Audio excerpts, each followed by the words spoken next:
Soft piano music plays as the screen fades in from black. An elderly man, Preston, around 78, tends to his small garden. His hands tremble slightly, but there's warmth in his eyes as birds chirp in the background.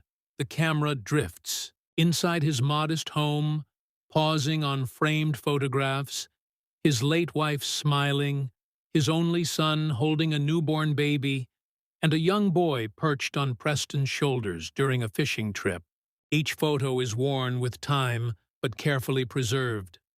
Preston had lived through loss. His wife had passed years ago, leaving a silence in the house that never truly faded. His only son was taken from him too soon, a wound that never healed. Yet, through all that grief, one bond gave him the strength to carry on: his grandson. The screen shifts to a memory.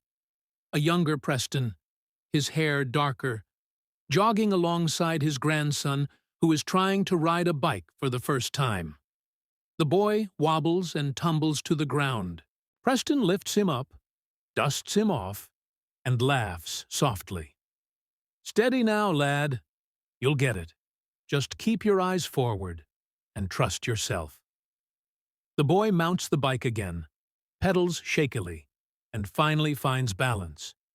Both of them cheer with joy, frozen in that perfect moment. Back in the present, Preston smiles faintly as he waters his plants, remembering those days. He sets the can down with effort and lowers himself onto the porch steps, breathing deeply while watching the horizon. "Everything I worked for, it's all for him," he murmurs. Later, he sits in his quiet living room, flipping through an old family album. His wrinkled hands pause on a photograph of his grandson proudly holding up a fishing rod. Preston's eyes soften with pride, but behind that warmth lies a hint of sadness, as though he senses the bond between them may not be as unbreakable as he once believed. Every picture tells a story of sacrifice, of love, of devotion.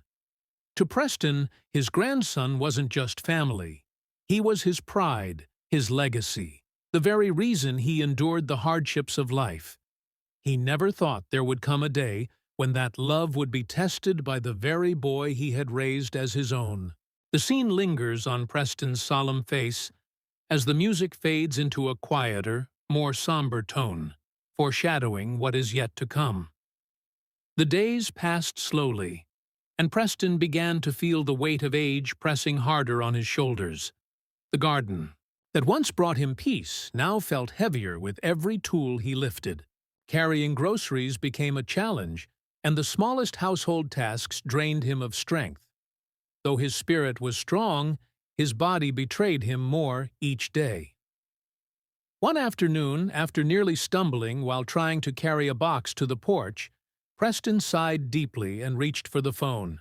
He called his grandson, hoping for a familiar voice and a helping hand. When the boy answered, Preston spoke gently, almost apologetically. "Would you mind coming over this weekend? I just need a little help around the house. Nothing much. Just company, really." There was a pause. Then the grandson's tone grew distant. "Grandpa, I don't have time for this right now. Can't you just hire someone? I've got things to do." The line went quiet after that, and Preston slowly lowered the phone, his heart heavier than the box he couldn't lift. It wasn't about the chores. Preston knew that. What he truly wanted was to feel he wasn't alone, to know his grandson still cared enough to show up. But the boy's words echoed in his mind like a cold wind. "Can't you just hire someone?" That night, Preston sat in his chair by the window, staring out at the empty street. The world outside kept moving, young people laughing, cars rushing by, lights glowing in the distance. But inside, the silence pressed down harder than ever. For the first time, Preston felt a shadow of doubt creep into his heart. The grandson he had cherished, the boy he had raised with love and sacrifice, seemed too busy for even the smallest gesture of kindness. Still, he told himself it was only once. Maybe next time would be different. He held on to that hope, unaware that more disappointments were waiting just around the corner. Weeks passed, and Preston tried once more to reach out. A leaky faucet, a loose step on the porch, groceries that needed lifting, small things, but tasks that his aging body struggled to manage. Each time he picked up the phone, his voice carrying both hope and hesitation. "Would you come by, lad? I could use your help."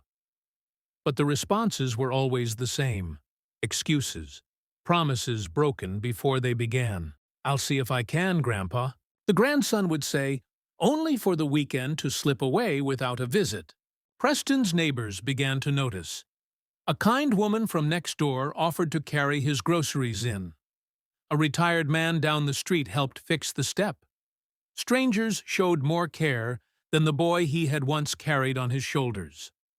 Preston thanked them with gratitude, but each act of kindness reminded him of the absence that hurt the most.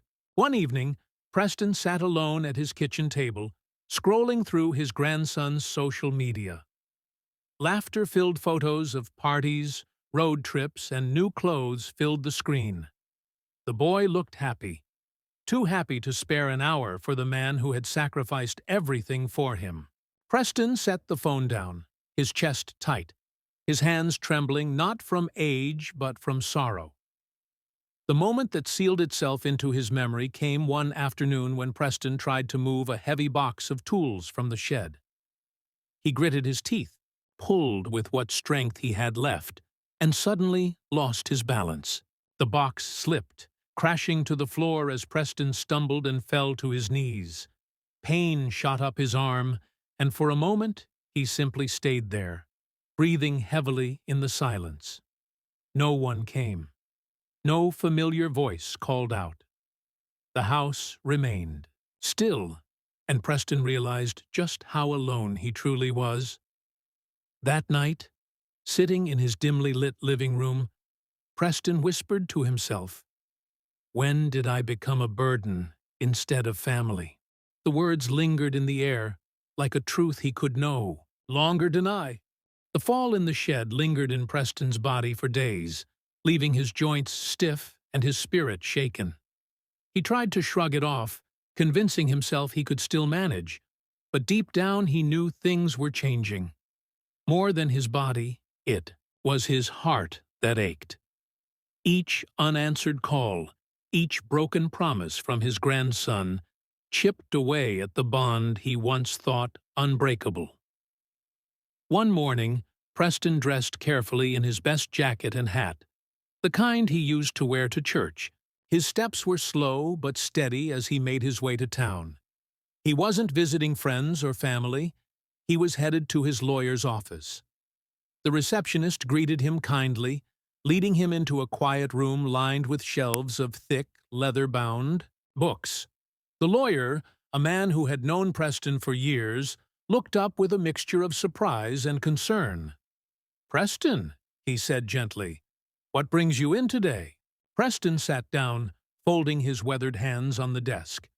His voice was calm, almost too calm. "I want to make some changes to my will." The lawyer hesitated, studying him. "Are you sure about this? You've always said everything would go to your grandson." Preston's eyes drifted toward the window, watching a bird settle on the branch of a tree outside. His voice carried the weight of disappointment, but also resolve. Family isn't about blood alone. It's about presence. It's about showing up when it matters. If my own grandson won't stand by me, then he won't inherit my legacy. The room fell quiet, the decision hanging heavy between them. The lawyer nodded slowly, understanding the finality in Preston's tone.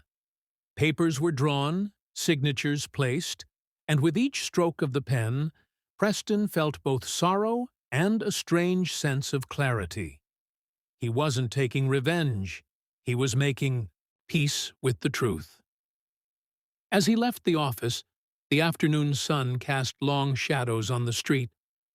Preston paused, leaning on his cane, and whispered to himself, "One day, he'll understand the cost of his choices." His voice was steady, but his eyes carried the grief of a grandfather who had just closed a chapter he never thought he'd have to. The weeks after the visit to the lawyer's office were quiet, almost too quiet. Preston returned to his routines, moving slower than before, yet carrying himself with a quiet dignity. But age has a way of reminding us of its presence, and one afternoon, as he was returning from the garden with a basket of vegetables, his body gave in. The basket slipped from his grasp, tomatoes rolling across the floor, and Preston collapsed heavily onto the wooden boards of his porch. The world blurred. His chest tightened, breaths coming shallow and uneven. For a moment, he thought of calling his grandson, but the thought passed as quickly as it came. His phone lay on the table just beyond reach, and Preston could only lie there, staring at the ceiling as the silence pressed in. It wasn't his grandson who found him. It was a neighbor. Mrs. Hall, a kind woman from across the street, had come by to return a borrowed dish. She gasped when she saw him lying on the porch and immediately called for help. Within minutes, the sound of sirens filled the air, breaking the stillness of the street. At the hospital, Preston was wheeled into a room, monitors beeping softly around him. Hours later, his grandson finally arrived, walking in with a look that was more inconvenience than worry. "Grandpa," he said flatly, "you scared everyone." He scrolled briefly on his phone, sighing as though he had been pulled away from something far more important. Preston turned his head slowly to look at him. His eyes, tired and dimmed by age, searched the boy's face for something: concern, warmth, even guilt. But all he found was impatience. The doctor entered, explaining that Preston needed to take it easy, that his health was fragile and rest was essential. The grandson nodded absently, barely listening, his attention still fixed on the glow of his phone. Lying there, surrounded by machines and the faint smell of disinfectant, Preston felt the last thread of hope slip away. The truth was no longer a shadow or a suspicion. It was standing in front of him. His grandson wasn't just busy. He simply didn't care enough. Preston closed his eyes, whispering silently to himself, "I thought I meant more to you." But the words stayed inside, never spoken aloud. The hospital room was quiet that night, the hum of machines filling the silence. Preston lay in bed, staring at the ceiling, his mind racing. The beeping monitor beside him seemed to echo his own thoughts. Slow, steady, fragile. He thought about his life, the choices he had made, the sacrifices that had defined him. He thought about the years he had worked 2 jobs just to give his grandson a better future, about the nights he had stayed awake with worry, about the love he had poured into a boy who now treated him like an afterthought. It wasn't the chores he had asked for help with. It wasn't even the loneliness. What hurt the most was the indifference, the realization that his love had been taken for granted. Preston knew then that his decision at the lawyer's office had been the right one, but he wanted to leave behind more than a legal document. He wanted to leave behind a truth his grandson could never ignore. With trembling hands, Preston pulled a notebook and pen from the drawer beside his bed. Slowly, carefully, he began to write. Each word carried years of unspoken feelings, the weight of both love and sorrow. "My dear boy, I gave you everything I had, not just money, but my time, my heart, my years. I raised you when your father could not, and I did it with joy. All I ever wanted was for you to stand by me when I could no longer stand alone. But when I called, you turned away. Love is not about what we inherit. It is about how we care for each other in life. If you ever wonder why my will no longer bears your name, it is not out of anger, but out of heartbreak. I hope one day you understand that the greatest inheritance you could have given me was your presence. Tears blurred his vision as he set the pen down. He folded the letter carefully and placed it in an envelope, writing his grandson's name across the front. His chest ached, not from illness, but from the heaviness of what he had just written. As he drifted into a restless sleep, Preston felt a sense of peace he hadn't felt in years.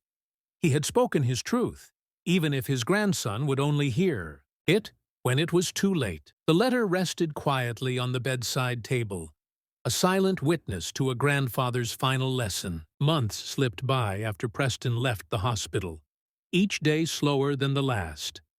His health never fully returned, and though he carried on with quiet dignity, the strength that once kept him upright was fading. One cool autumn morning, with the golden sun streaming through his window, Preston closed his eyes and never opened them again. He passed peacefully in his sleep, leaving behind a house filled with memories, an envelope on the table, and a legacy that no longer belonged to the grandson who had forgotten him. The news reached the boy quickly, and for the first time in months, he drove to his grandfather's home. But his steps lacked grief. His eyes, instead, glimmered with expectation. He told himself he had been busy, that Preston surely understood.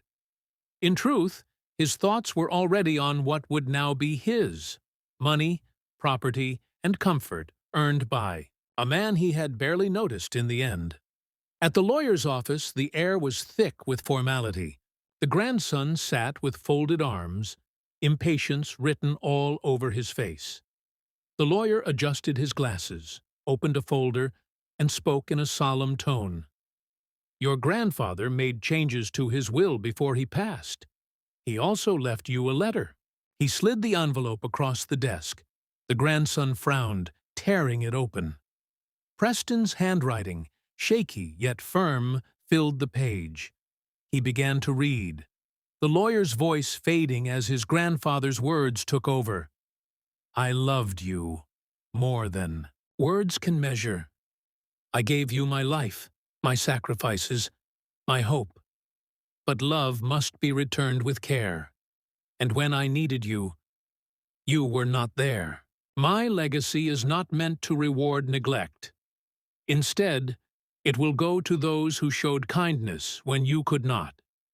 This is not to punish you, but to remind you. The true wealth in life is presence, not inheritance." The boy's chest tightened. His eyes moved faster across the page, but his heart slowed with every word. Then came the final line. "This is my last gift to you. A lesson. One I pray you will carry longer than any fortune I could have given." The grandson's hands trembled. He looked up at the lawyer, his voice barely more than a whisper. "So, I get nothing." The lawyer's gaze was steady.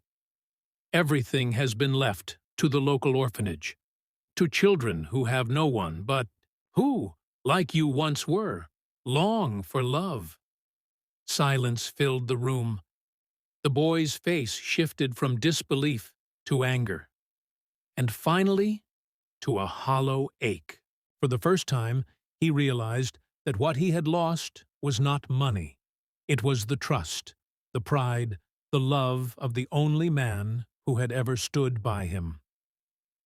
The grandson left the lawyer's office with the letter still clutched in his hand. The city around him moved as it always did, cars rushing by, people laughing on sidewalks, but to him, the world felt unbearably still. He unfolded the paper again, rereading the words until they blurred with the sting of his tears. For the first time, he wasn't angry at his grandfather. He was angry at himself. Days later, he found himself standing in front of Preston's old house. The garden was overgrown, the porch empty. Yet every corner whispered of the man who had once lived there. He walked through the rooms, running his fingers along the dust-covered photo frames. There was the picture of him on the bike, the one where Preston had cheered so loudly. There was the fishing trip photo, where he had held up his first catch with pride. Each memory struck like a knife. Moments of love he had forgotten, now returned only as reminders of what he had thrown away. He wandered into the garden where Preston's chair still sat facing the horizon. Lowering himself into it, he whispered, "I should have been there, Grandpa. I should have been there." His voice cracked, and for the first time in years, he wept openly, his shoulders shaking with regret. No inheritance could compare to the weight of what he had lost. Weeks turned into months, and though he tried to move on, the letter never left his side. Folded and worn, it became his constant reminder. Slowly, the lesson began to take root.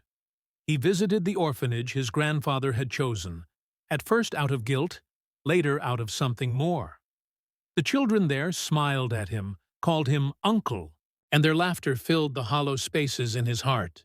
He began to see what Preston had meant. Love was never about wealth, it was about presence. In the final moments of the story, the camera lingers on the grandson, older now, standing by Preston's grave. He lays the letter down gently, his voice steady though heavy with emotion. "I understand now. I'm sorry it took so long." The scene fades to black, and soft words appear on the screen. "The greatest inheritance we leave behind is love. Don't wait until it's too late to give it."